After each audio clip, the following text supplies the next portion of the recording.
외교관이 이란 감옥에 사람을 보내놓고 도망쳤다고요? 테헤란 주재 북한 대사관 직원들의 얼굴이 순식간에 굳어졌습니다. 불과 하루 전까지만 해도 아자디 타워가 보이는 사무실에서 멀쩡히 출근하던 사람이 오늘 아침 흔적도 없이 사라졌기 때문입니다. 22해를 이란 땅에서 오직 평양을 위해 달러를 긁어 모으며 살아온 이성준 서기관. 매년 6억 원어치 외화를 벌어다 바쳐도 지갑에는 늘 10달러짜리 한 장뿐이었던 그 사람이 한국 대사관 쪽문 앞에 혼자 서 있었습니다. 현지 사업가 2명이 이란 보안경찰에 끌려가 에빈 교도소에 수감됐고 그 수사선상에 이성준의 이름이 올라 있었습니다. 평양에서는 이유도 설명하지 않고 귀환 명령을 내려보냈습니다. 돌아가면 어떻게 되는지 그는 이미 알고 있었습니다. 먼저 사라진 선배가 보여줬으니까요. 함께 탈출을 준비하던 동료는 차 문 앞에서 끝내 내리지 못했습니다. 평양에 홀로 계신 어머니 때문이었습니다. 그리고 평양에는 이성준의 아들도 있었습니다. 아버지 얼굴을 8살 이후로 제대로 본 적 없는 그 아들이요.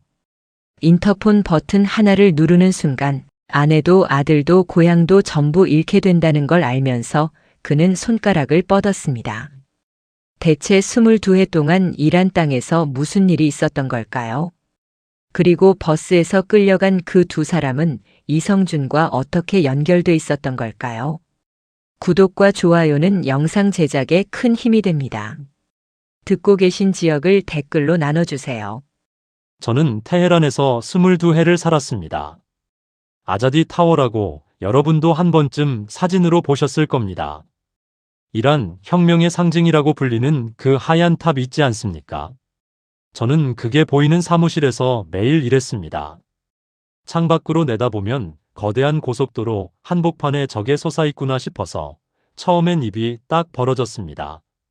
수천 년 역사를 가진 민족이 만들어 놓은 세상이 참 대단하다 싶었지요. 양복에 넥타이 차려입고 명함에는 조선민주주의인민공화국 대사관 1등 서기관이라고 찍혀 있었습니다.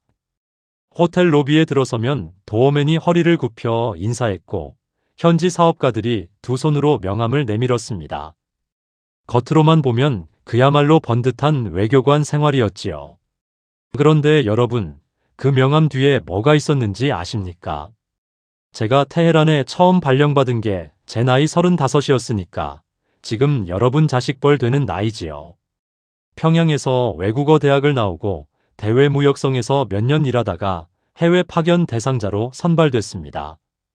선발됐다는 소식을 들은 날 어머니가 평양냉면을 해주셨습니다. 어머니가 하신 말씀이 아직도 귀에 남아 있습니다. 철수야, 나라 망신시키지 말고 건강하게 돌아와라. 그게 전부였습니다. 자랑스럽다는 말도 잘 다녀오라는 말도 없이 그냥 건강하게 돌아오라고만 하셨습니다. 여러분도 자식 키워보셨으니까 아시잖아요. 말은 짧아도 그 안에 뭐가 담겨 있는지는 다 알지 않습니까? 테헤란에 도착한 첫날, 공항을 나서는 순간 공기가 달랐습니다. 이란의 건조한 열기라는 게 우리나라 한여름하고는 완전히 달라요. 바짝 마른 공기가 코 안쪽까지 파고드는 느낌이랄까. 숨을 들이쉬면 폐가 타들어가는 것 같았습니다. 그런데 그 뜨거운 바깥 공기를 뚫고 차에 올라타니까 에어컨이 얼마나 세게 나오는지 오히려 추울 정도였습니다. 창밖에는 플라타너스 가로수가 쭉 늘어서 있고 도로는 넓고 반듯하고 건물들은 유리와 콘크리트로 번쩍번쩍했습니다. 저는 그때 속으로 생각했습니다. 아, 이런 데도 세상에 있구나. 평양도 넓은 도시입니다. 김일성 광장에 가면 그 웅장함에 압도가 되지요. 그런데 테헤란은 뭔가 달랐습니다. 뭐라고 설명해야 할까요? 사람들이 저마다 바쁘게 움직이는데 어딘가 자유로워 보이는 느낌, 쫓기는 것 같지 않은 느낌. 그게 그렇게 낯설었습니다. 그런데 공항에서 숙소까지 오는 차 안에서부터 이미 규칙이 시작됐습니다. 저보다 3년 먼저 와 있던 선배 외교관이 차 안에서 나지막하게 말했습니다. 리 동무, 여기서는 항상 둘이 다닙니다. 혼자 절대로 움직이지 마십시오. 저는 그때 그게 무슨 뜻인지 정확히 이해하지 못했습니다. 그냥 안전 문제인가 보다 싶었지요. 중동이니까 위험할 수도 있겠다 싶어서요. 그런데 그게 아니었습니다. 해외에 나가 있는 북한 외교관들 사이에는 불문율이 하나 있습니다. 절대로 혼자 다니지 않는다는 것입니다. 한 명이 이상한 행동을 하면 나머지 한 명이 바로 보고해야 합니다. 보고 안 하면 그 사람도 함께 책임을 집니다. 그러니까 함께 있다는 게 보호받는 게 아니라 감시당하는 거지요. 저와 짝이 된 사람은 김영철이라는 동료였습니다. 저보다 4살 아래였는데 함경도 출신의 체격이 건장하고 말수가 적은 사람이었습니다. 처음엔 그냥 과묵한 사람이다 싶었는데 나중에 보니까 그냥 조심하는 사람이었습니다. 말 한마디도 허투루 하지 않는 사람, 해외 생활이 어떤 건지를 몸으로 이미 알고 있는 사람이었습니다. 테헤란 생활 첫 주가 지나고 저는 제가 해야 할 일이 뭔지 정확히 파악했습니다. 외교관이라는 이름은 붙어 있었지만 실제 일은 외교와 거리가 멀었습니다. 공식 명칭은 대외경제협력 업무였는데 쉽게 말하면 달러를 버는 일이었습니다. 테헤란에 진출한 각국 기업들을 상대로 물건을 팔거나 현지 중개 역할을 하거나 에너지 투자에 관여하거나 방법은 여러 가지였지만 목적은 하나였습니다. 외화를 벌어서 평양으로 보내는 것. 그리고 제게는 한 해에 채워야 하는 할당량이 있었습니다. 그 숫자가 얼마냐고요? 처음 들었을 때 저는 잘못 들은 줄 알았습니다. 연간 50만 달러였습니다. 우리 돈으로 치면 한 6억 원쯤 됩니다. 그걸 12달 안에 혼자서 벌어야 하는 겁니다. 그것도 사무실에 앉아서 서류만 만지는 게 아니라 직접 발로 뛰면서요. 그런데 더 기가 막힌 건 따로 있었습니다. 그렇게 해서 번 돈이 제 손에는 한 푼도 들어오지 않는다는 겁니다. 전액 평양으로 갑니다. 생활비 명목으로 한 달에 조금 받기는 했는데 그게 얼마냐 하면 현지 식당에서 밥 10번 먹으면 바닥이 나는 돈이었습니다. 그러니까 지갑에 늘 10달러짜리 한 장뿐이었다는 말이 과장이 아닙니다. 아자디 타워가 보이는 사무실에서 일하면서 고급 호텔 로비를 드나들면서 수십만 달러짜리 거래를 성사시키는 사람이 정작 자기 지갑에는 바닥도 없는 겁니다.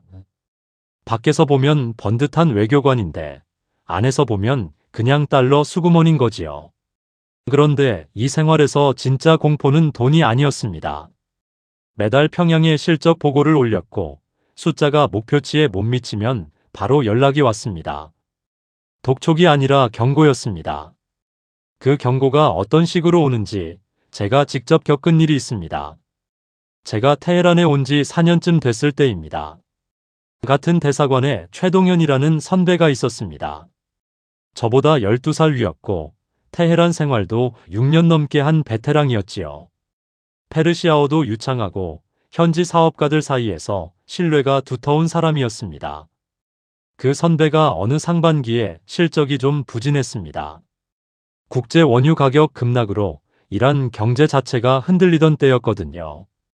어느 나라 기업이든 다 움츠러들던 시기였는데 평양에서는 그런 사정을 봐주지 않았습니다. 어느 날 아침 최 선배가 저를 조용히 불렀습니다. 리 동무, 나 이번에 본국 교육 다녀오게 됐어. 그 말이 무슨 뜻인지 해외 파견 외교관들 사이에서 모르는 사람이 없었습니다. 소환입니다. 평양으로 불려가는 겁니다. 저는 그날 최 선배 얼굴을 오래 들여다봤습니다. 웃고는 있었는데 눈이 웃지 않았습니다. 잘 다녀오십시오. 저는 그 말밖에 할 수가 없었습니다. 최 선배가 떠난 날 이후로 저는 그 사람 소식을 한 번도 듣지 못했습니다. 한 달이 지나도 2달이 지나도 반년이 지나도 돌아오지 않았습니다. 대사관 안에서 최 선배 이름을 꺼내는 사람이 점점 없어졌습니다. 처음에는 최 선배는 잘 계실까라는 말이 간혹 나오다가 나중에는 그 이름 자체가 사라졌습니다. 마치 처음부터 없었던 사람처럼요. 저는 그때 처음으로 실감했습니다. 이 세계에서 숫자를 못 채우면 사람이 지워진다는 걸. 그날 이후로 저는 더 열심히 뛰었습니다. 무서웠으니까요. 아니, 정확히는 살고 싶었으니까요. 그렇게 뛰고 또 뛰면서 22해가 흘렀습니다. 그런데 그 22해의 균열이 시작된 건 테헤란 시내를 달리는 버스 안에서였습니다. 아무것도 아닌 것 같은 그 순간이 제 인생을 완전히 바꿔놓을 줄은 그때 몰랐습니다. 버스에 탄 사람들이 어떻게 감옥에 갔는지, 그리고 그게 저하고 어떻게 연결되는지 그 이야기를 지금부터 하려고 합니다. 테헤란에서 22해를 사는 동안 저는 이 도시의 리듬을 몸으로 익혔습니다. 아침 일찍 아잔 소리가 울려 퍼지면 도시가 깨어나고, 바자르에는 상인들이 물건을 펼치고, 고속도로에는 차들이 빼곡하게 들어차는 그 풍경이 어느 순간부터 낯설지 않았습니다. 그런데 그 익숙함이라는 게 참 무섭습니다. 익숙해진다는 건 그 안에서 벌어지는 이상한 일들도 함께 익숙해진다는 뜻이거든요. 저는 어느 순간부터 감시받는 것도, 혼자 밥 한 끼 못 먹는 것도, 제가 번 돈이 제 손에 한 푼도 안 들어오는 것도 그냥 당연한 일처럼 여기고 있었습니다. 사람이 오래 한 환경에 있다 보면 그렇게 됩니다. 이상한 게 이상하게 안 보이는 거지요. 할당량을 채우는 방법은 크게 세 가지였습니다. 첫 번째가 에너지 관련 물자 납품이었습니다. 이란은 세계적인 산유국이지 않습니까?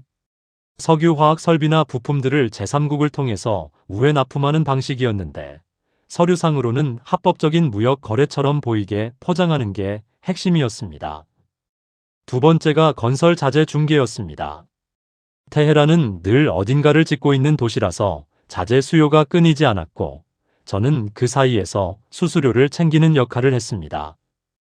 페르시아어를 어느 정도 했으니까 현지 에이전트들과 직접 대화가 가능했고, 그게 장점이었습니다. 세 번째가 IT 용역이었습니다. 이게 제일 은밀한 방법이었는데, 북한 프로그래머들이 만들어 놓은 소프트웨어를 현지 기업에 팔거나 개발 용역을 중개하는 방식이었습니다. 발주처에서는 북한 사람이 만든 줄 모르는 경우가 많았습니다. 제3국 회사 이름으로 포장돼서 들어오니까요. 이 세 가지를 다 합쳐서 50만 달러를 채워야 했습니다. 그런데 테헤란에서의 일이라는 게 단순히 숫자만 채우는 것으로 끝나지 않았습니다. 현지에서 오래 생활하다 보면 관계가 생기기 마련이거든요. 사업 파트너들, 건물주들, 바자르 상인들. 그 사람들하고 밥을 먹고 차를 마시다 보면 자연스럽게 인간적인 정이 생깁니다. 그게 문제였습니다. 정이 생기면 경계가 흐려지고, 경계가 흐려지면 말이 많아지거든요. 저는 항상 그 선을 조심해야 했습니다. 현지인과 너무 가까워지는 것도 보고 대상이었으니까요. 그래서 저는 항상 적당한 거리를 유지했습니다. 가까운 것 같으면서도 가깝지 않은 그 거리. 그게 22해 동안 제가 체득한 생존 방식이었습니다. 그러다 제 삶에 처음으로 균열이 생긴 건 테헤란에 온 지 15해가 지났을 무렵이었습니다. 김영철과 함께 업무차 시내 이동을 하던 날이었습니다. 테헤란 시내버스는 우리나라 버스하고 비슷합니다. 낡은 차체에 사람들이 빼곡하게 들어차고, 냉방이 잘 안 되는 여름엔 차 안이 찜통이 따로 없지요. 저희는 거래처 미팅을 마치고 대사관으로 돌아가는 길이었습니다. 버스가 발라야티 거리 근처 정류장에 서더니 승객 서너 명이 한꺼번에 올라탔습니다. 평범한 테헤란 시민들처럼 보였습니다. 중년 남자 둘, 젊은 여자 하나, 그리고 노인 한 명. 그런데 버스가 다음 정류장에 서기도 전에 갑자기 상황이 돌변했습니다. 버스 앞뒤로 경찰차가 붙었습니다. 사이렌도 없이, 아무런 예고도 없이요. 버스 안이 순식간에 얼어붙었습니다. 승객들이 서로 눈치를 보는데 아무도 말을 못했습니다. 제복을 입은 이란 보안경찰 대여섯 명이 버스 문을 열고 올라탔습니다. 그리고 아까 올라탄 승객 중 남자 둘을 바로 지목했습니다. 신분증을 확인하더니 두 사람 손에 수갑을 채워서 그냥 끌고 내려갔습니다. 두 사람은 저항도 못했습니다. 그냥 눈만 크게 뜬 채로 끌려갔습니다. 버스 안에 있던 사람들은 숨을 죽이고 그 장면을 봤습니다. 누구도 뭐라고 하지 않았습니다. 경찰이 나가고 버스 문이 다시 닫혔습니다. 그리고 아무 일도 없었다는 듯이 버스가 다시 출발했습니다. 저는 김영철 얼굴을 봤습니다. 김영철도 저를 봤습니다. 우리는 아무 말도 안 했습니다. 말할 수가 없었습니다. 북한 외교관들은 어떤 상황에서도 먼저 말을 꺼내지 않습니다. 특히 이런 상황에서는요. 그런데 그날 버스 안에서 끌려간 그 두 사람의 눈빛이 자꾸 머릿속에 남았습니다. 그게 단순한 범죄자, 체포가 아니라는 걸 테헤란에서 오래 살아온 저는 알고 있었습니다. 이란에서 그런 식으로 끌려가는 사람들은 대부분 정치적인 이유로 잡혀가는 겁니다. 반정부 활동, 불법 집회, 당국 비판. 이유는 다양하지만 결말은 비슷합니다. 에빈 교도소. 테헤란 북쪽에 있는 그 감옥 이름을 이란 사람들은 소리내어 말하기를 꺼려합니다. 그만큼 무서운 곳이라는 뜻이지요. 그날 저녁 숙소로 돌아오는 길에 저는 계속 그 생각을 했습니다. 끌려간 사람들은 지금 어디 있을까? 가족은 알고 있을까? 그런데 그 생각을 하다가 갑자기 이상한 기분이 들었습니다. 나도 저들하고 다르지 않다는 느낌. 방식은 다르지만 나도 어딘가에 갇혀 있다는 느낌. 이란 당국이 저 사람들을 끌고 간 것처럼 평양은 저를 다른 방식으로 붙잡고 있다는 느낌. 그게 그날 밤 잠을 설치게 만들었습니다. 그리고 그 버스 사건이 불과 몇 달 후에 저하고 직접 연결될 줄은 그때는 정말 몰랐습니다. 버스에서 끌려간 두 사람 중 한 명이 알고 보니 저의 거래처 사람이었습니다. 이름은 다리우시라는 사람이었는데 건설 자재 중개 일을 같이 했던 현지 사업가였습니다. 그 사람이 잡혀간 이유가 뭔지는 처음에 몰랐습니다. 그냥 개인적인 사정이겠거니 싶었지요. 그런데 며칠 후에 테헤란 현지에 퍼진 소문을 들었습니다. 다리우시가 잡혀간 건 단순한 정치 문제가 아니었습니다. 그 사람이 외국 기관과 불법 자금 거래를 했다는 혐의를 받고 있다는 거였습니다. 그리고 그 외국 기관이라는 게 어디를 지칭하는 건지 저는 알 것 같았습니다. 등골이 오싹했습니다. 저와 거래한 게 문제가 된 건 아닐까? 저와의 거래 내역이 이란 당국 손에 들어간 건 아닐까? 그 생각이 들자 밥이 목으로 넘어가질 않았습니다. 김영철한테 이 이야기를 꺼낼 수도 없었습니다. 꺼냈다가는 즉시 평양에 보고가 올라가니까요. 저는 혼자서 그 불안감을 사귀면서 며칠을 버텼습니다. 그런데 그게 끝이 아니었습니다. 다리우시가 이란 감옥에서 진술을 하고 있다는 소문이 들려오기 시작했습니다. 그리고 그 진술 안에 제 이름이 들어있을 수도 있다는 이야기가요. 다리우시가 잡혀간 이후로 저는 매일 아침 대사관 문을 열고 들어설 때마다 이상한 긴장감을 느꼈습니다. 혹시 오늘 뭔가 연락이 와 있지 않을까? 평양에서 뭔가 알아챈 게 있지 않을까 하는 느낌이요. 그런데 한 주가 지나고 두 주가 지나도 아무 일도 없었습니다. 평양에서도 특별한 연락이 없었고 이란 당국에서도 아무런 접촉이 없었습니다. 저는 조금씩 긴장을 풀었습니다. 아마 다리우시 진술에 제 이름이 안 나왔나 보다 싶었지요. 아니면 나왔더라도 북한 대사관 외교관이라는 신분이 방패막이가 됐겠거니 싶었습니다. 외교관 면책 특권이라는 게 있으니까요. 그런데 바로 그 안도감이 문제였습니다. 긴장이 풀리니까 오히려 다른 것들이 눈에 들어오기 시작했습니다. 다리우시가 끌려가던 그 버스 안 풍경이 자꾸 떠올랐습니다. 수갑이 채워지던 그 손이, 아무 말도 못하고 끌려가던 그 눈빛이요. 그런데 이상하게도 그 눈빛을 떠올릴 때마다 다른 얼굴이 겹쳐 보였습니다. 최동현 선배 얼굴이었습니다. 본국 교육 다녀오겠다며 웃던 그 얼굴. 그 눈이 죽어있던 그 얼굴. 그리고 다시는 돌아오지 않은 그 사람. 끌려가는 방식은 달라도 어딘가에 사라진다는 건 같은 거였습니다. 저는 그 두 얼굴이 자꾸 겹쳐 보이는 게 싫었습니다. 그래서 더 바쁘게 일했습니다. 생각을 지우는 가장 좋은 방법은 몸을 혹사시키는 거니까요. 테헤란 업무 특성상 저는 도시 곳곳을 다녀야 했습니다. 바자르 상인들 만나러 그랜드 바자르도 가고 북쪽 부유층 지구인 타지리시에서 사업가들 접대도 하고 남쪽 산업지구에 있는 공장 시설도 둘러봤습니다. 김영철은 늘 제 옆에 있었습니다. 우리는 많은 말을 하지 않으면서도 서로가 뭘 느끼는지 대충 알고 있었습니다. 그게 감시라는 걸 알면서도 그 감시가 때로는 유일한 동반자 같은 느낌이 들기도 했습니다. 이상하지요? 나를 감시하는 사람이 나의 유일한 동료인 상황. 그게 해외 파견 북한 외교관의 현실이었습니다. 그러던 어느 날 오후였습니다. 타지리시 쪽에서 사업가 미팅을 마치고 대사관으로 돌아오는 길이었는데 김영철이 화장실을 간다며 잠깐 자리를 비웠습니다.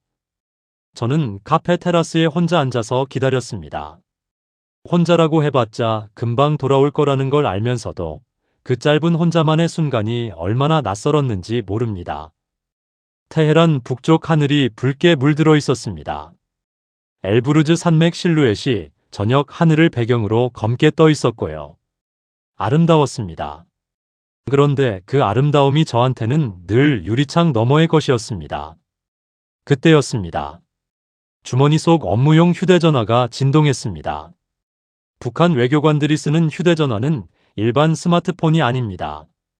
인터넷이 차단된 내부망 전용 기기입니다. 외부 사이트 접속이 안 되고 허가된 연락처끼리만 통화와 문자가 됩니다. 쉽게 말하면 벽 안에 갇힌 전화기입니다. 그런데 그날 그 전화기에 뭔가 이상한 알림이 떴습니다. 와이파이 연결 알림이었습니다.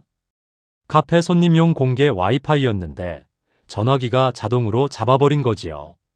원래는 이런 경우 즉시 차단하고 보고해야 합니다. 저는 그 알림을 한동안 내려다봤습니다. 김영철이 돌아오기까지 아마 2분도 안 남았을 겁니다. 손가락이 먼저 움직였습니다. 저도 모르게 화면을 눌렀습니다. 인터넷이 열렸습니다. 처음에는 그냥 멈췄습니다. 뭘 눌러야 할지도 몰랐습니다. 북한에서, 아니 테헤란 대사관에서 22회 동안 인터넷이라는 게 그냥 없었으니까요. 아니, 있다는 걸 알면서도 없는 것처럼 살아야 했으니까요. 그냥 멍하니 화면을 보다가 손가락이 또 움직였습니다. 검색창에 조선이라고 쳤습니다. 수백 개의 결과가 쏟아졌습니다. 저는 그 화면을 보면서 숨이 멎는 줄 알았습니다. 우리가 바깥에서 북한을 보는 방식과 북한 안에서 스스로를 보는 방식은 완전히 다릅니다. 저는 태어나서 줄곧 위대한 수령님의 나라에서 세상에서 제일 행복한 인민으로 살고 있다는 말을 들으며 자랐습니다. 학교에서도 직장에서도 텔레비전에서도 신문에서도요. 그 말을 의심한다는 생각 자체를 해본 적이 없었습니다. 의심하는 생각이 떠오르는 순간 그 생각을 지워버리는 훈련이 돼 있으니까요. 그런데 그날 그 화면에서 본 것들은 제가 22회 동안 알고 있던 세상하고 다른 이야기를 하고 있었습니다. 탈북자 증언 기사, 북한 인권 보고서, 위성 사진으로 찍은 정치범 수용소 사진. 저는 그 단어들을 읽으면서 손이 떨렸습니다. 정치범 수용소. 저는 그게 존재한다는 걸 알았습니다. 모르는 척했지만요. 다들 알면서 모르는 척하는 것들이 있지 않습니까? 그런데 위성 사진으로 찍은 그 건물들을 외부 세계가 이렇게 구체적으로 알고 있다는 사실이 충격이었습니다. 우리가 숨기고 있다고 생각했던 것들이 사실은 다 보이고 있었던 겁니다. 그러다 어느 기사 제목에서 손가락이 멈췄습니다. 북한 외교관 해외 이탈 증가, 체제 내부 균열 신호. 날짜는 2022년이었습니다. 기사를 열었습니다. 이름은 안 나와 있었지만 어느 나라 주재 북한 외교관이 현지에서 탈북 신청을 했다는 내용이었습니다. 저는 그 기사를 3번 읽었습니다. 심장이 이상하게 뛰었습니다. 무섭기도 했고 설레기도 했고 부끄럽기도 했습니다. 부끄럽다는 감정이 왜 났는지 그때는 잘 몰랐는데 나중에 생각해보니 이유를 알겠더라고요. 나도 그 생각을 하고 있었다는 게 들킨 것 같은 느낌이었습니다. 그때 뒤에서 발소리가 들렸습니다. 김영철이었습니다. 저는 재빨리 화면을 껐습니다. 전화기를 주머니에 찔러 넣고 아무렇지 않은 척 산 쪽을 바라봤습니다. 심장이 귀까지 들린 것 같았습니다. 김영철이 옆에 서더니 아무 말 없이 저랑 똑같이 산을 바라봤습니다. 한동안 아무 말도 없었습니다. 그러다 김영철이 나지막하게 말했습니다. 저녁 하늘이 좋네요. 저는 대답했습니다. 그러네요. 그게 전부였습니다. 그런데 그 짧은 침묵 속에서 저는 뭔가를 느꼈습니다. 김영철이 저를 봤거든요. 딱 한 번, 아주 짧게. 그리고 다시 산을 봤습니다. 그 눈빛이 뭘 담고 있었는지 저는 지금도 정확히 모릅니다. 그런데 그날 이후로 우리 사이에 뭔가 달라졌습니다. 서로 알고 있으면서 말하지 않는 무언가가 그날 밤 거기서 생겼습니다. 그날 이후로 모든 것이 달라졌습니다. 제 눈에 보이는 것들이 달라졌다는 말이 맞을 것 같습니다. 다음 날 아침 출근길에 김영철이 평소처럼 옆에 걸었습니다.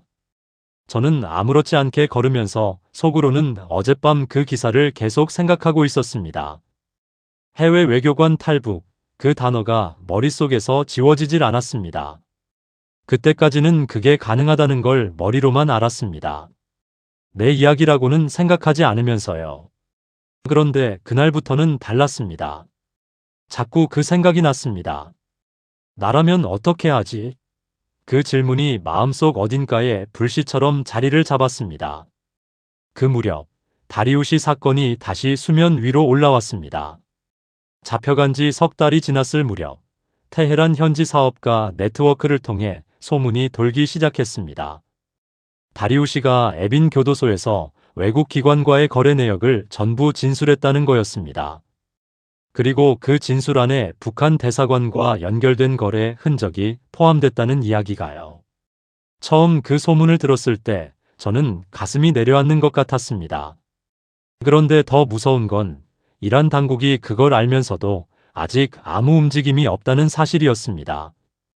외교적 마찰을 피하려는 건지 아니면 더 큰 걸 잡으려고 기다리는 건지 알 수가 없었습니다. 그 불확실성이 오히려 더 공포스러웠습니다. 저는 이 사실을 대사관에 보고해야 할지 말아야 할지를 두고 며칠을 고민했습니다.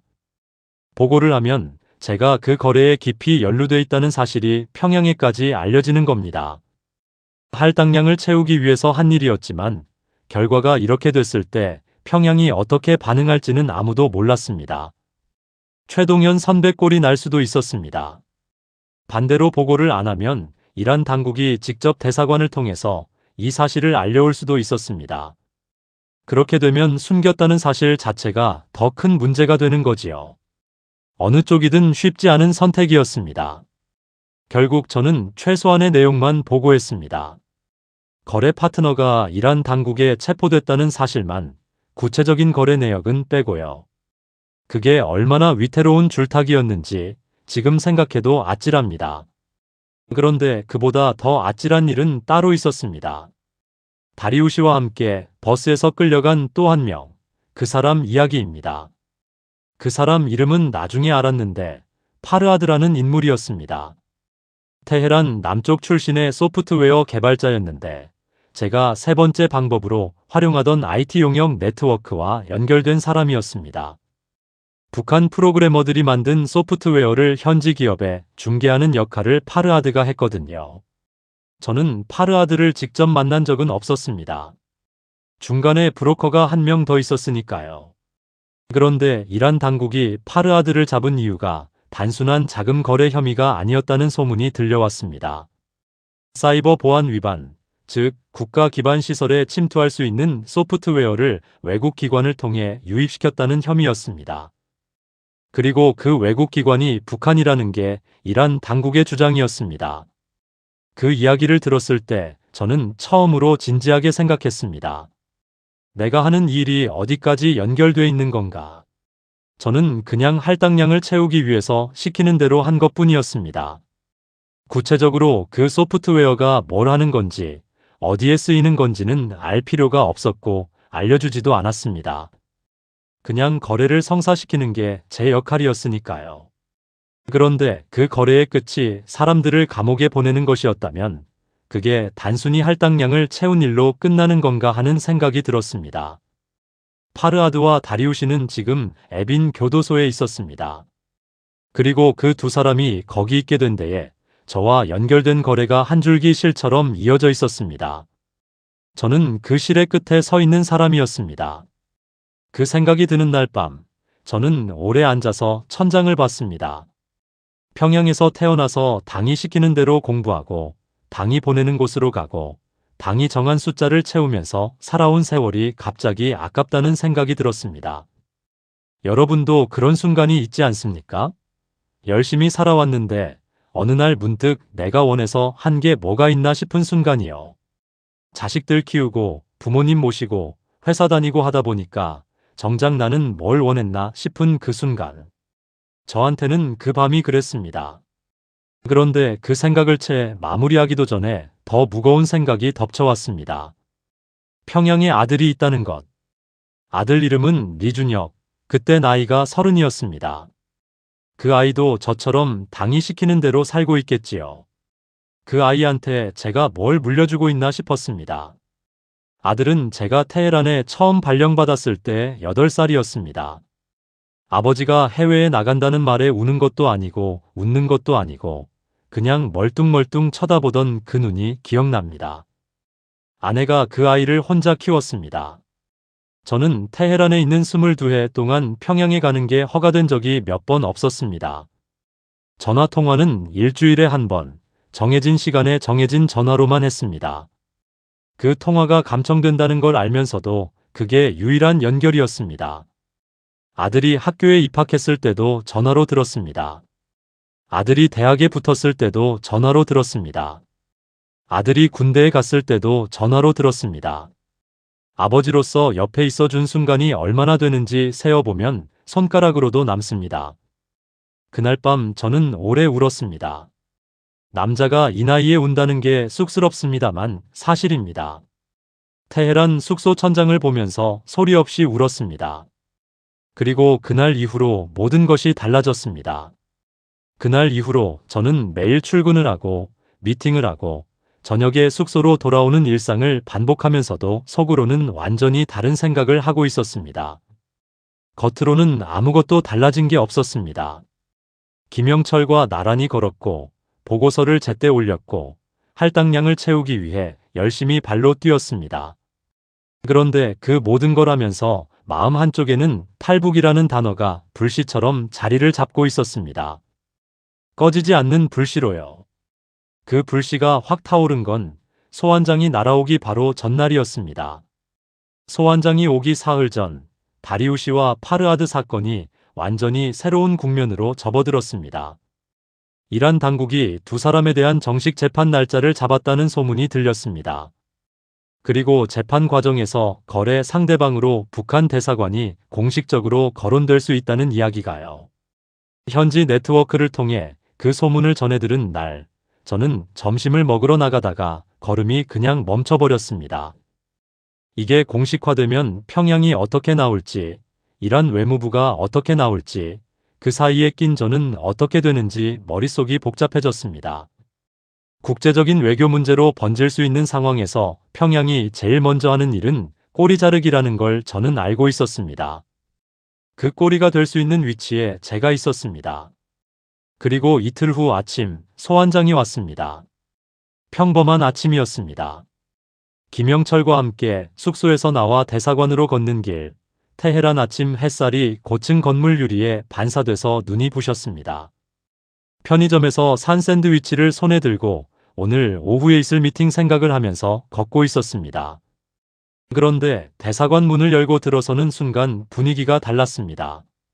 직원들이 저를 보는 눈빛이 달랐습니다. 대사가 저를 불렀습니다.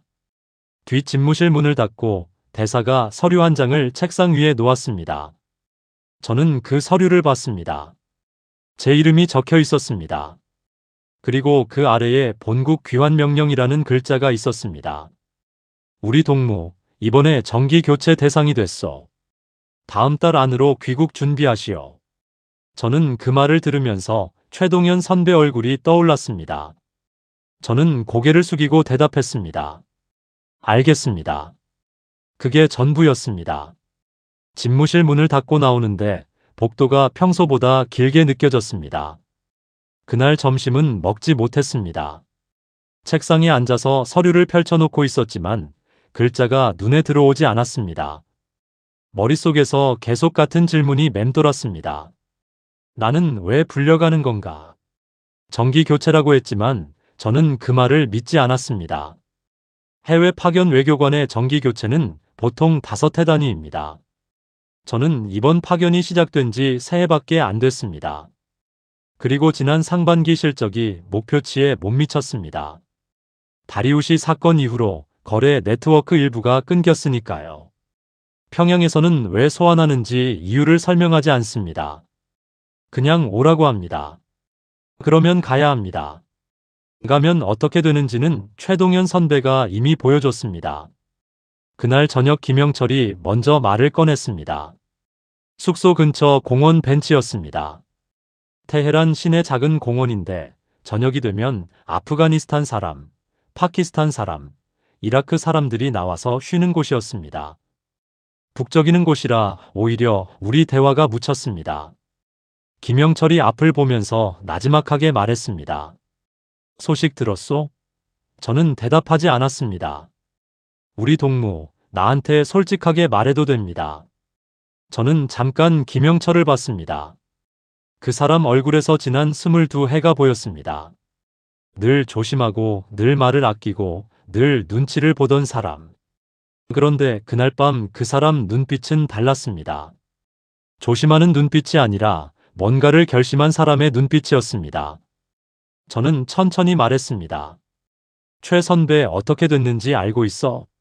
김영철이 잠깐 침묵했다가 말했습니다. 소문은 들었어. 나도 그렇게 되는 건지 모르겠어. 그 말을 입 밖에 꺼낸 건 그때가 처음이었습니다. 속으로만 수백 번 한 생각을 처음으로 소리로 냈습니다. 김영철이 오래 침묵했습니다. 그리고 말했습니다. 우리 동무, 나도 같이 생각해봤어. 그 기사 말이요. 저는 심장이 내려앉는 것 같았습니다. 그 기사, 해외 외교관 탈북 기사. 그날 밤 제가 몰래 봤던 그 기사를 김영철도 알고 있었습니다. 동무도 봤소? 대사관 컴퓨터로 잠깐요. 우리는 한동안 말이 없었습니다.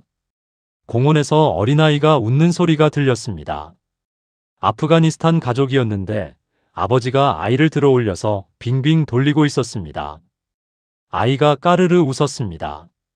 저는 그 장면을 보면서 아들 생각이 났습니다. 그날 밤 공원 벤치에서 우리는 처음으로 진짜 이야기를 나눴습니다. 말은 짧았고 주변 눈치를 봐야 했으니까 길게 이어지지는 않았습니다. 그런데 그 짧은 이야기 안에서 저는 확인했습니다. 김영철도 같은 생각을 하고 있었다는 것을요. 그리고 저처럼 그 생각이 불씨가 아니라 이제 불꽃이 되려고 하고 있다는 것을요. 귀국 날짜가 잡혔습니다.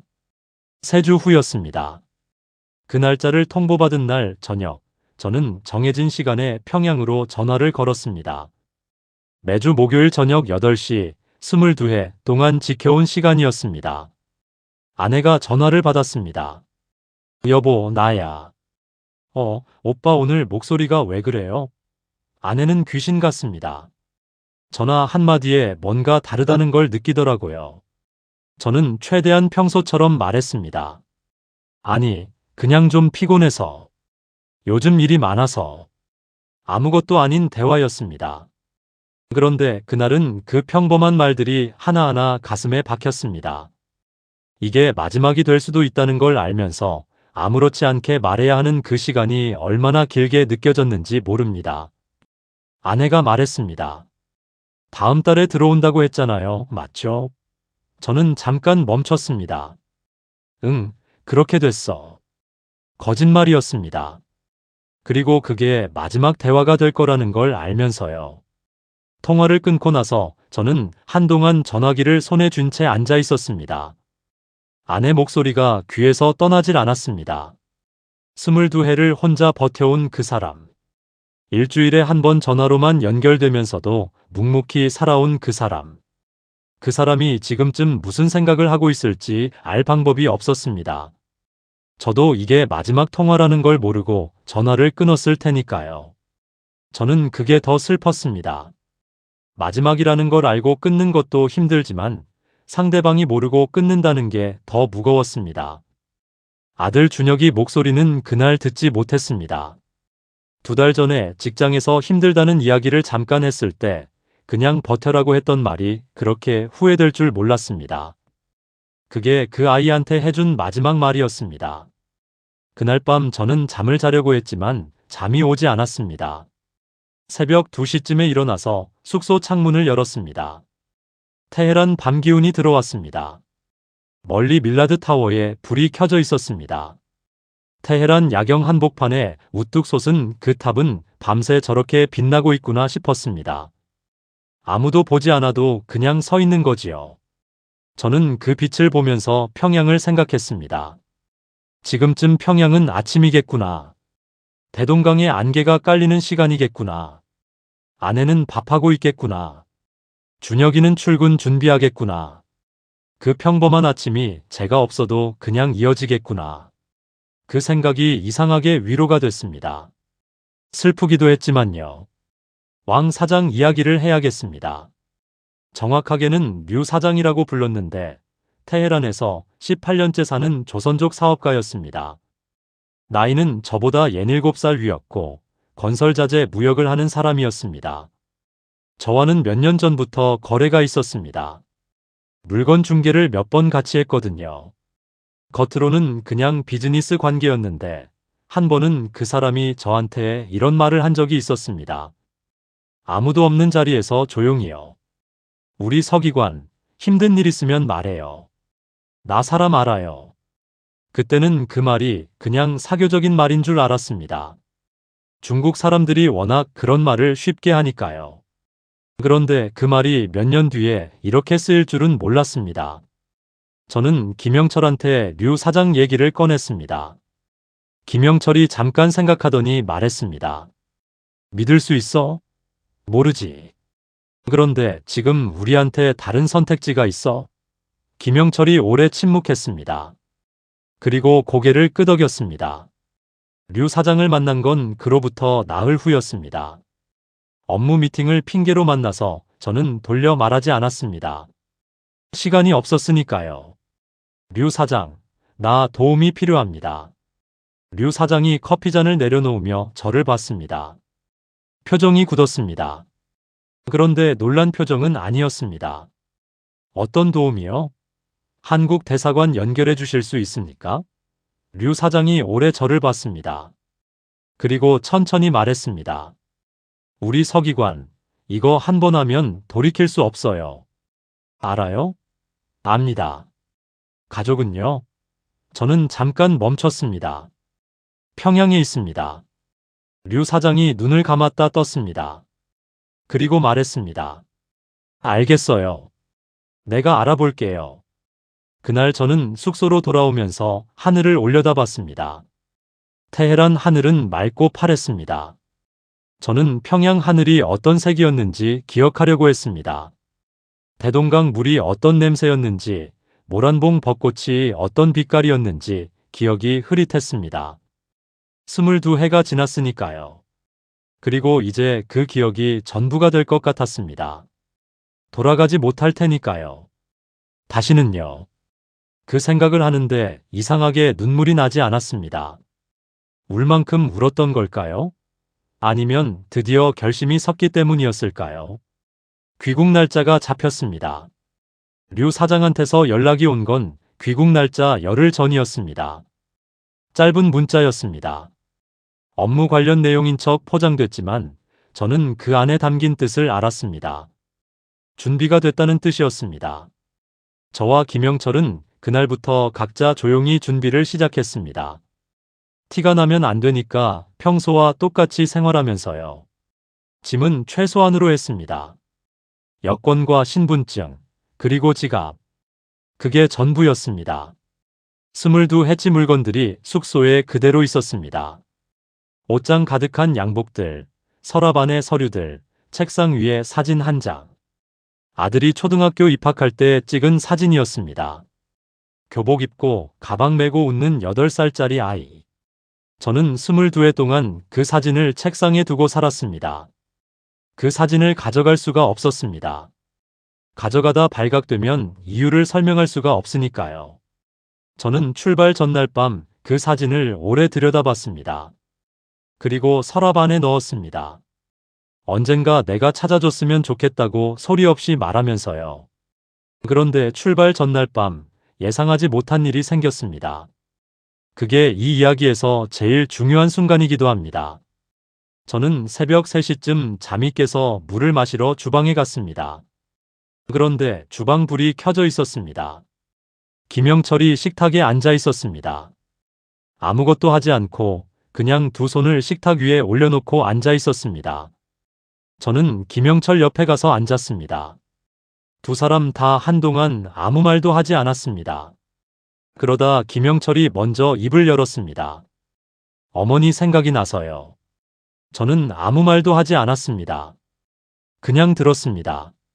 함경도에 혼자 계시는데 내가 이러면 그 어르신한테 무슨 일이 생길지. 연좌제라는 게 있지 않습니까? 탈북자 가족이 어떻게 되는지. 김영철 목소리가 거기서 끊겼습니다. 저는 그날 밤 그 자리에서 김영철이 어떤 선택을 할지 이미 알 것 같았습니다. 그리고 그게 나쁜 선택이 아니라는 것도요. 날이 밝으면 우리 중 한 사람만 그 길을 걷게 될 거라는 것도요. 날이 밝았습니다. 평소처럼 씻고 평소처럼 옷을 입었습니다. 양복 대신 평상복으로요. 오늘은 미팅이 없다고 해두었으니까 그게 이상하지 않았습니다. 저는 출발 전에 마지막으로 숙소를 한번 둘러봤습니다. 22회가 쌓인 그 공간이었습니다. 벽에 걸린 달력, 선반 위의 책들, 창가에 놓인 작은 화분 하나. 이 중에 아무것도 가져가지 못합니다. 서랍 안에 넣어둔 아들 사진이 자꾸 눈에 밟혔습니다. 저는 문을 열고 나왔습니다. 김영철이 문 앞에서 기다리고 있었습니다. 우리는 눈이 마주쳤습니다. 아무 말도 하지 않았습니다. 그런데 김영철 눈빛이 전날 밤하고 달랐습니다. 결심한 사람의 눈빛이 아니었습니다. 뭔가를 내려놓은 사람의 눈빛이었습니다. 류 사장의 차가 골목 어귀에서 기다리고 있었습니다. 저희는 차 뒷좌석에 탔습니다. 문이 닫혔습니다. 류 사장이 앞을 보면서 말했습니다. 출발합니다. 그게 전부였습니다. 인사도 없이 확인도 없이 그냥 출발했습니다. 저는 그 짧은 한마디가 오히려 믿음직스러웠습니다. 이미 여러 번 해본 사람처럼 담담했으니까요. 차가 움직이기 시작했습니다. 저는 창밖을 봤습니다. 테헤란 아침 거리가 흘러갔습니다. 출근하는 사람들, 빵집 앞에 줄 선 사람들, 청소차가 느리게 지나가는 골목. 22회 동안 봐온 풍경인데 그날 아침은 모든 게 처음 보는 것처럼 선명했습니다. 김영철은 제 옆에 앉아서 무릎 위에 손을 올려놓고 있었습니다. 손이 미세하게 떨리고 있었습니다. 저도 마찬가지였습니다. 차 안에서 아무도 말을 하지 않았습니다. 류 사장이 라디오를 틀었습니다. 페르시아어 뉴스였습니다. 그 소리가 이상하게 안정감을 줬습니다. 세상은 지금 아무것도 모르고 그냥 돌아가고 있구나 싶어서요. 한국 대사관까지는 차로 20분 거리였습니다. 그런데 류 사장은 직선으로 가지 않았습니다. 골목을 돌고 방향을 바꾸고 한 번은 주차장에 잠깐 세웠다가 다시 출발했습니다. 미행이 있는지 확인하는 거라는 걸 저는 알았습니다. 주차장에 멈춰 있는 그 몇 분이 제일 길었습니다. 엔진이 꺼지고 차 안이 조용해지자 제 심장 소리가 들렸습니다. 진짜로요. 귀에서 쿵쿵 소리가 났습니다. 류 사장이 사이드 미러를 한 번 더 확인하고 말했습니다. 괜찮습니다. 갑니다. 엔진이 다시 켜졌습니다. 대사관 2블록 전에서 류 사장이 차를 세웠습니다. 여기서부터는 걸어가야 합니다. 차가 대사관 앞에 서면 CCTV에 찍혀요. 저는 고개를 끄덕였습니다. 류 사장이 뒤를 돌아봤습니다. 대사관 정문 말고 왼쪽 담장 옆으로 가세요. 거기 쪽문이 있는데 인터폰 누르면 영어로 말해요. I need protection. 그것만 하면 됩니다. 저는 그 말을 속으로 한 번 더 되뇌었습니다. 류 사장이 저를 봤습니다. 우리 서기관, 잘하실 수 있어요. 저는 차 문을 열었습니다. 그때였습니다. 김영철이 움직이지 않았습니다. 저는 한 발을 차 밖에 내디딘 채로 김영철을 봤습니다. 김영철이 앞을 보고 있었습니다. 창밖을 보는 게 아니라 그냥 허공을 보고 있었습니다. 영철 씨.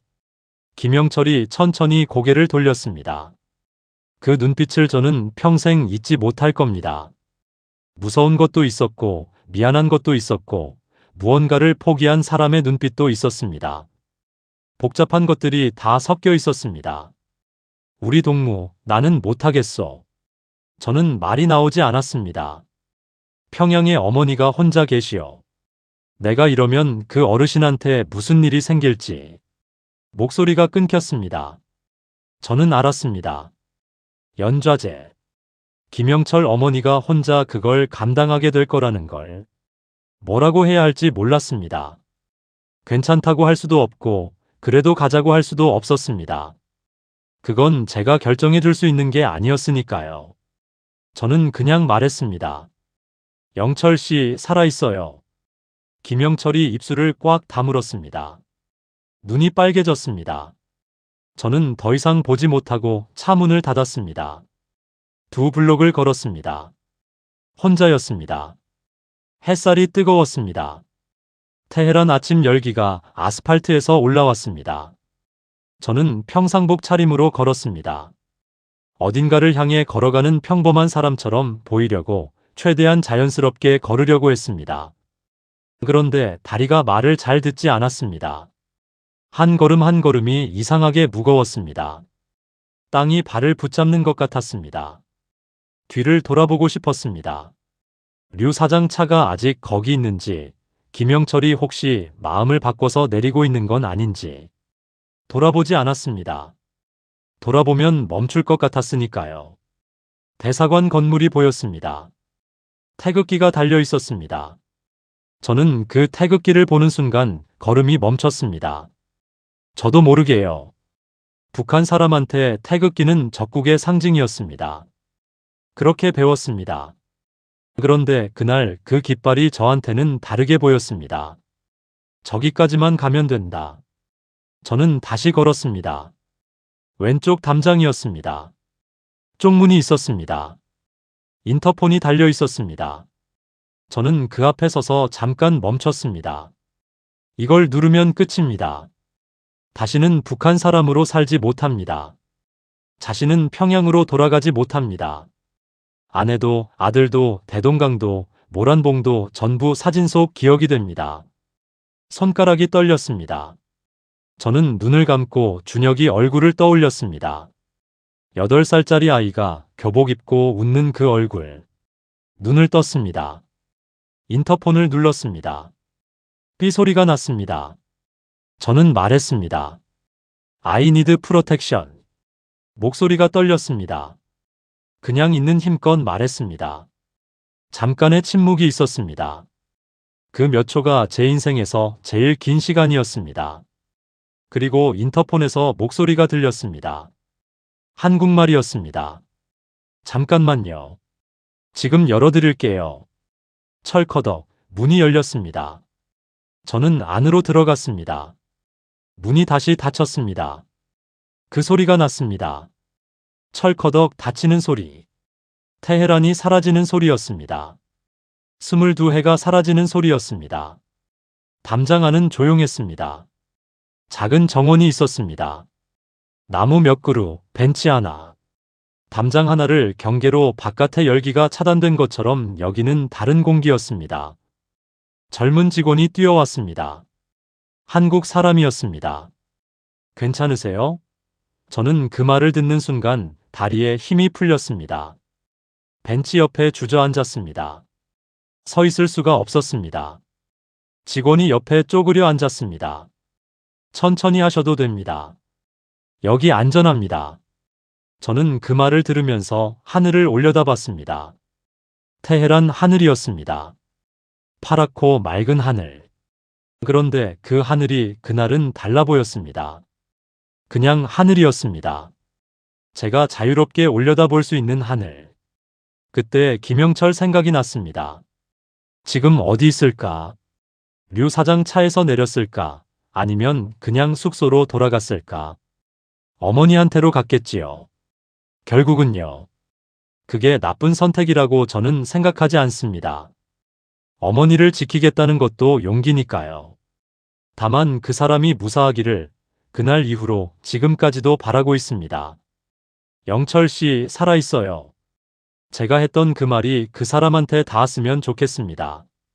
대사관 안에 작은 응접실이 있었습니다. 직원이 저를 거기로 안내했습니다.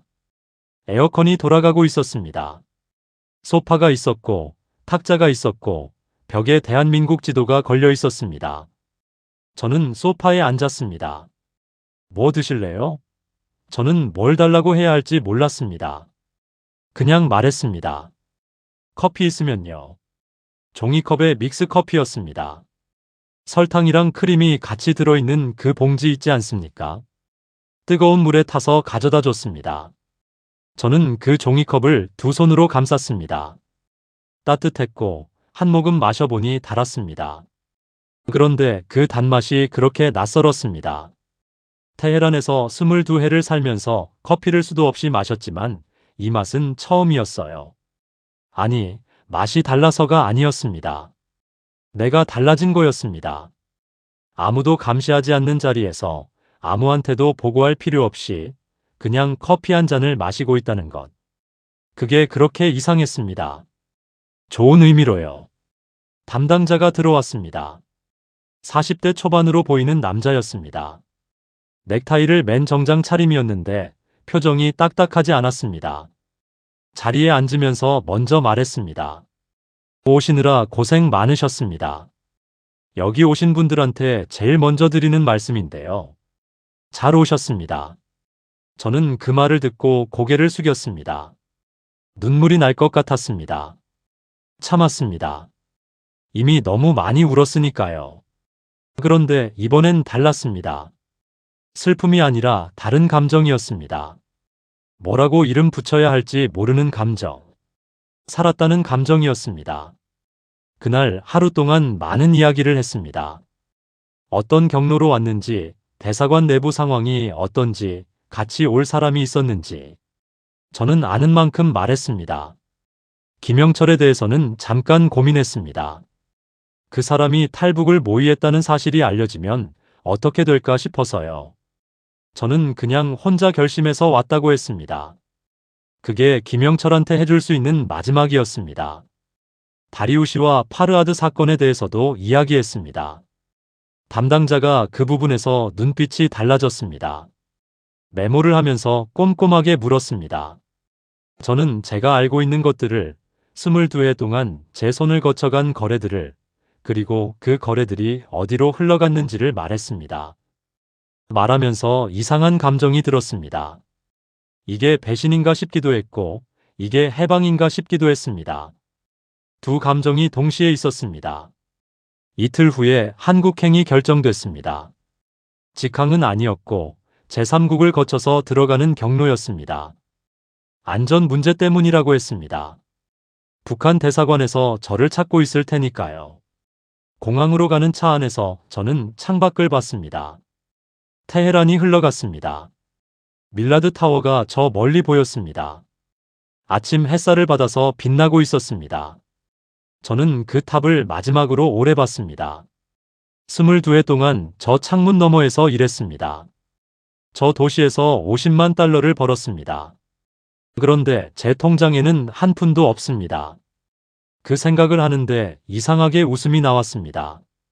웃긴 상황이어서가 아니라 너무 허탈해서 웃음이 나왔습니다.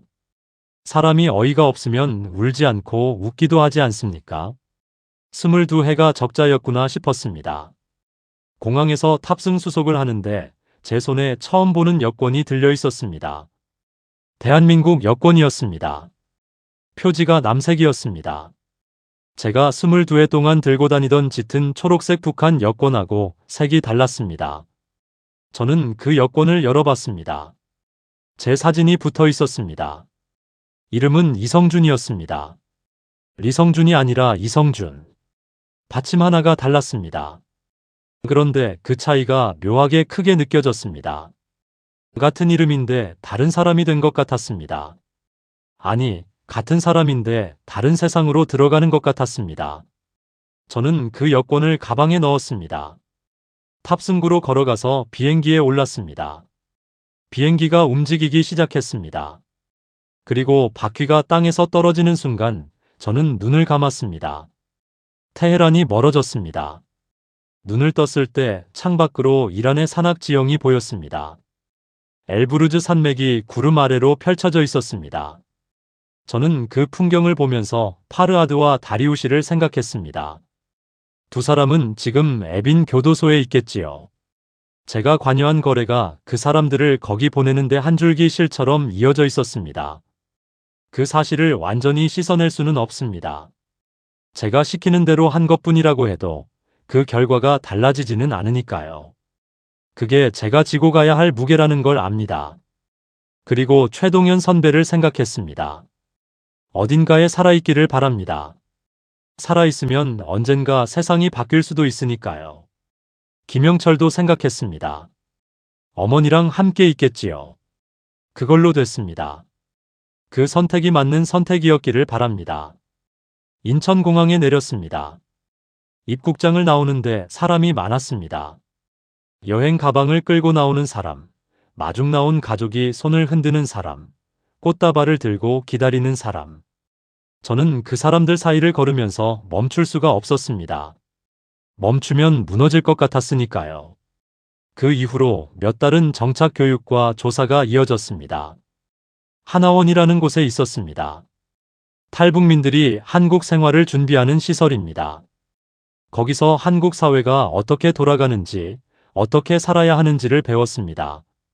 처음에는 모르는 게 너무 많았습니다. 버스 타는 법, 지하철 환승하는 법, 은행 계좌 만드는 법. 여러분한테는 너무 당연한 것들이 저한테는 하나하나가 새로운 공부였습니다. 그 중에 제일 기억에 남는 게 있습니다. 처음으로 제 이름으로 된 통장을 만든 날입니다. 은행 창구에 앉았습니다. 직원이 서류를 내밀었습니다. 성함이 어떻게 되세요? 이성준입니다. 직원이 키보드를 두드렸고 잠깐 후에 통장이 나왔습니다. 얇은 통장이었는데 이성준이라는 이름이 찍혀 있었습니다. 저는 그 통장을 받아들고 한동안 내려다봤습니다. 22해 동안 수십만 달러를 벌었는데 통장이 없었습니다. 제 이름으로 된 돈이 없었습니다. 그런데 지금 이 얇은 통장 하나가 그 22회보다 더 크게 느껴졌습니다. 잔액은 얼마 안 됐지만 그 돈은 진짜 제 돈이었습니다. 지금 저는 서울에서 살고 있습니다. 작은 아파트에 혼자 살아요. 아침에 일어나면 커피를 끓이고 뉴스를 보고 나가고 싶으면 나갑니다. 허락받을 사람이, 보고할 사람이 없습니다. 가끔 길을 걷다가 뒤를 돌아볼 때가 있습니다. 아무도 없는데도요. 그럴 때마다 제가 아직도 그 세계에서 완전히 빠져나오지 못한 것 같아서 씁쓸합니다. 그런데 천천히 나아지고 있습니다. 그리운 것들이 있어요. 아내가 그립습니다. 최동현 선배도 생각납니다. 김영철도 생각납니다. 그리고 준혁이가 있습니다. 준혁이는 지금 30살이고 저는 그 아이 어른이 된 얼굴을 모릅니다. 목소리가 어떻게 변했는지도 모르고 지금 어디서 무슨 일을 하는지도 모릅니다. 살아있으면 됩니다. 지금은 그것만으로도 충분해요. 여러분께 솔직하게 말씀드리겠습니다. 저는 지금도 제 선택이 옳았는지 완전히 확신하지 못합니다. 탈북이 옳은 선택이었는지 아들을 두고 온 게 맞는 결정이었는지 그 질문이 가끔 밤에 잠 못 들게 합니다. 그런데 한 가지는 압니다. 살아있어야 한다는 것. 죽으면 아무것도 없습니다. 살아있으면 후회도 되고 그립기도 하고 밤에 울기도 하지만 그래도 내일이 있습니다. 내일이 있으면 뭔가 달라질 수 있습니다. 저는 그 내일을 믿고 여기까지 왔습니다. 그 자유를 갖기 위해서 22해를 기다렸고 모든 것을 두고 왔습니다. 여러분은 이미 그걸 갖고 계십니다. 오늘 하루 그것만 기억해 주십시오. 마지막으로 준혁이한테 말하고 싶습니다. 카메라를 보면서요. 준혁아, 아버지가 여기 있다. 아버지가 이 영상을 찍는 날 서울 하늘이 맑았다. 가을이었는데 내가 어릴 때 모란봉에 단풍 들던 그 색이랑 비슷했어. 그게 신기했다. 평양 하늘이랑 서울 하늘이 다르지 않구나 싶어서. 아버지가 겁쟁이처럼 도망쳤다고 생각할 수도 있다. 그래도 된다. 아버지는 변명 안 한다. 다만 한 가지만 알아줬으면 좋겠다. 아버지는 살아있다. 그리고 너를 기다린다. 언젠가 세상이 바뀌면, 아니면 내가 먼저 올 수 있게 되면 아버지가 제일 먼저 달려갈게. 냉면 한 그릇 사줄게. 서울에도 냉면 잘하는 집이 있더라. 그날까지 건강해라. 아버지도 건강할게. 사랑한다, 준혁아. 여러분, 끝까지 들어주셔서 고맙습니다. 저는 오늘도 서울에서 살고 있습니다. 가끔은 힘들고, 가끔은 외롭고, 가끔은 그립습니다. 그런데 내일도 살 겁니다. 그게 제가 드릴 수 있는 가장 솔직한 말입니다.